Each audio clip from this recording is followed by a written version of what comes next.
Imagine this: a church filled with family members, filled with friends, co-workers, maybe friends from high school,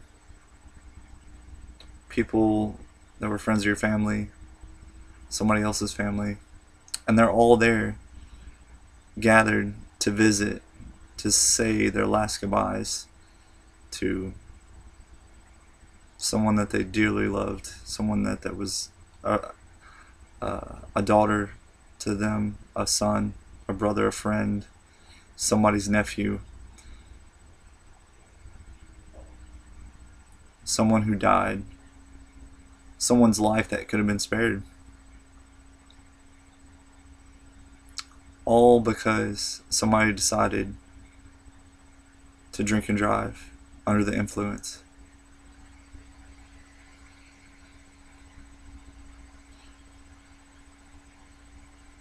And one of those people could have been you. It could have been me.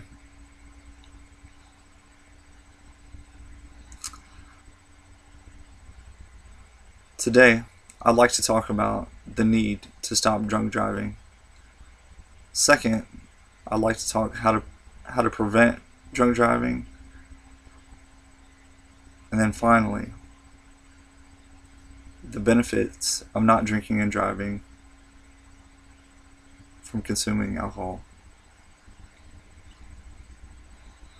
I'll begin by telling you why drunk driving should be stopped. Every year, thousands of people are drinking and driving. It's like a daily occurrence. There's always somebody on the road that has alcohol in their system beyond the legal limit that's driving a vehicle around. It's like a loaded weapon. It needs to be stopped. There's family members that are being taken from their families because they died in a alcohol related incident. Many are left disabled, maimed. Some live to talk about their experience of being in a vehicle crash from a drunk driver. Others aren't so lucky. They perish. Every day, almost 30 people in the United States die in a motor vehicle crash. That's really high. Every 30 minutes. That's insane. Not only that, it's approximately about one death every 48 minutes. And on top of that, the money involved in the car crashes and the annual alcohol related cost, or should I say the cost of alcohol related incidents, is in excess of $51 million. That's a lot of money. $51 million.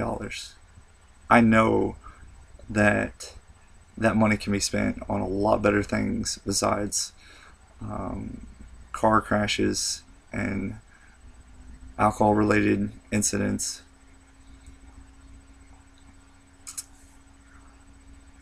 Now moving forward,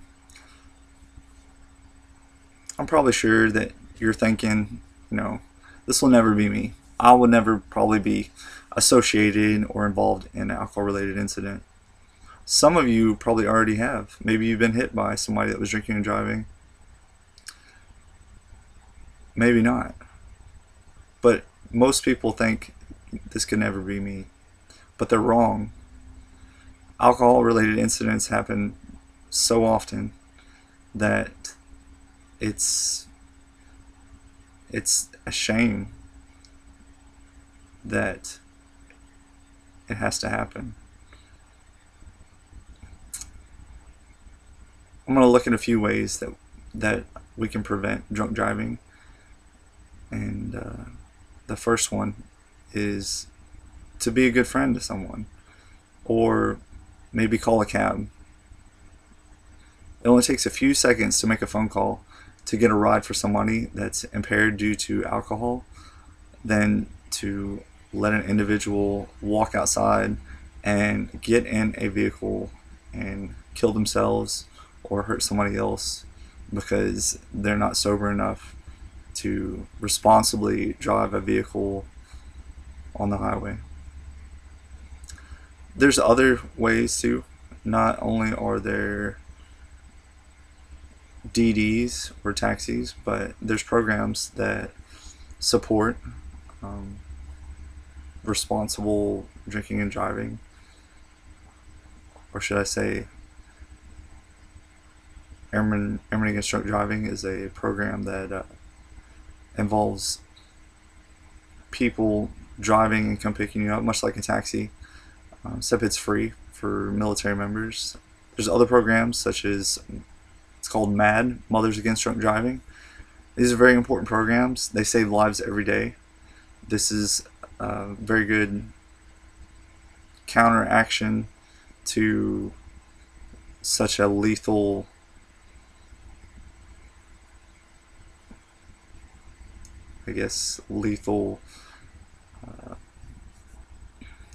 thing. In 2012, more than 10,000 people died in alcohol-impaired driving crashes. And as I mentioned, that's one approximately every 51 minutes or so. And all this could have been prevented. I've talked about the programs. Another good way to stop drinking and driving is to get directly involved. Stop it before it happens. That's the best way to prevent alcohol-related incidents. If it's prevented, then it never has to happen. Be a friend. Friends don't let friends drive drunk. I'm pretty sure most people have heard that phrase before. Friends don't let friends drive drunk. Well, it's true. Imagine being able to save the lives of the people hurt due to drunk driving accidents or killed. It all can be prevented if you just make good decisions and have a plan. Now you can see it's difficult to save a life. It's not that difficult.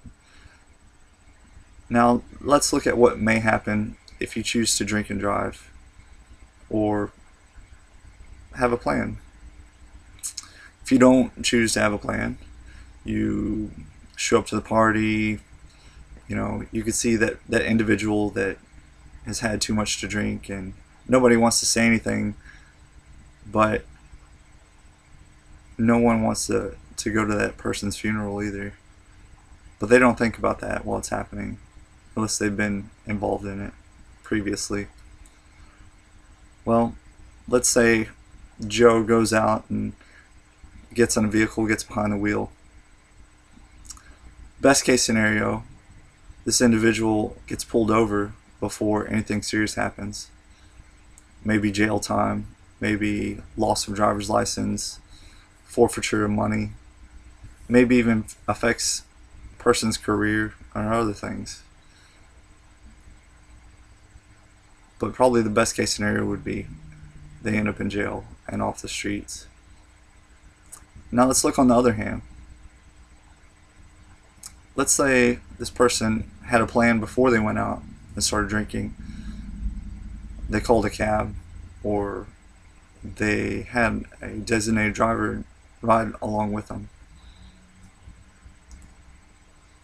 This person's probably going to go home, crawl in their own bed, and go to sleep and never think twice about what could have happened.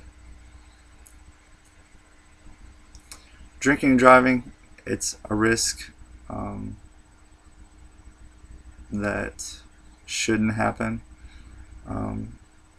You risk your own death, you risk someone else's death that gets in your path or somebody else's.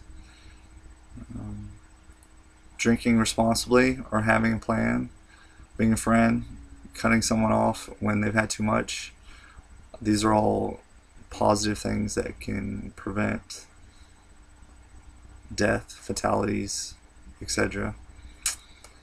Well, now that I've told you about the need to stop drunk driving, how you can prevent a fatality, save lives, and talking to your family and making sure that they know steps to stop drunk driving. I hope you've enjoyed my speech, and I hope you learned something. How not to drink and drive and the consequences of it. Thank you.